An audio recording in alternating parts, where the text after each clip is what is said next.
Evangelho de Jesus Cristo, segundo Mateus, capítulo 14, versículos 13 a 21. A primeira multiplicação dos pães.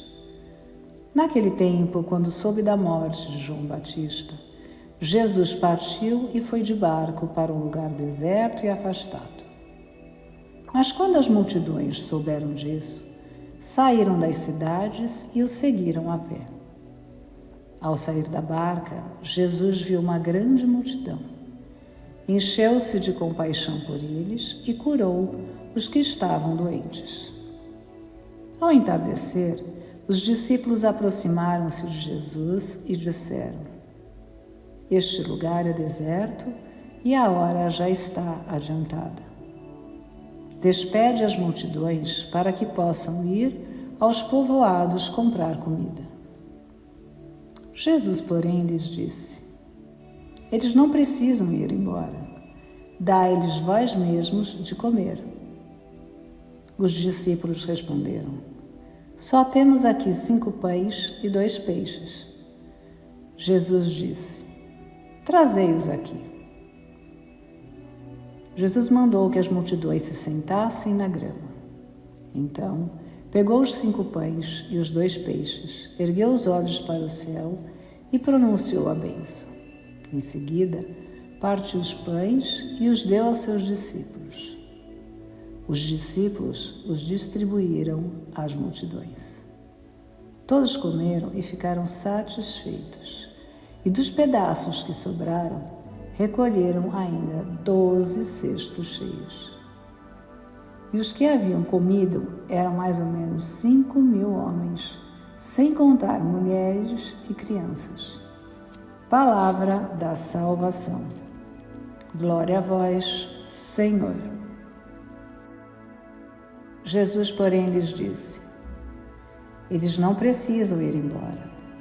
Dai-lhes vós mesmos de comer. Mateus capítulo 14, versículo 16. Estamos na 18ª segunda-feira do tempo comum, 7 de agosto de 2023, dia de São Sisto II, Papa e mártir, que defende a Igreja na primeira vez que ela é atacada como associação civil pela proibição por parte do então imperador romano Valeriano, que proíbe todas as reuniões do culto cristão, notadamente nos cemitérios. Neste contexto, a liturgia nos apresenta a primeira multiplicação dos pães, extraída do capítulo 14 do Evangelho de São Mateus. Papa Francisco diz que esses poucos pães e peixes partilhados e abençoados por Deus foram suficientes para todos. E então, não é magia, mas é um sinal. Um sinal que convida a ter fé em Deus, Pai providente.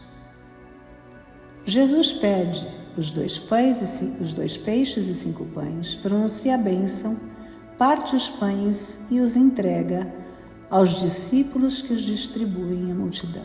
5.000 homens, mais mulheres e crianças, são alimentados, além de terem recolhido 12 cestos cheios com os pedaços que sobraram. Então os discípulos percebem que eles têm a Jesus, verdadeiro Deus e verdadeiro homem entre eles. De fato, aquele que deixa Deus fora de suas contas não sabe contar. O otimismo cristão não é baseado na ausência de dificuldades, de resistências e de erros pessoais, mas em Deus que nos diz: Eis que estou convosco todos os dias até o fim dos tempos.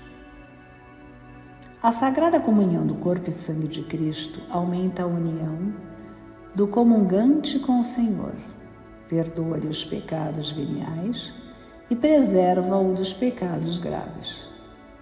E uma vez que os laços da caridade entre o comungante e Cristo são reforçados, a recepção deste sacramento reforça a unidade da Igreja, corpo místico de Cristo. Fica a lição que São Sisto II tão bem aprendeu. quando confrontados com as dificuldades, antes de darmos uma sentença de morte à ousadia e ao otimismo do espírito cristão, vamos contar com Deus, confiar e seguir com Ele, na continuidade da vida terrena ou no sacrifício, pelos caminhos que levam em direção do reino, do qual somos herdeiros. Paz e bem.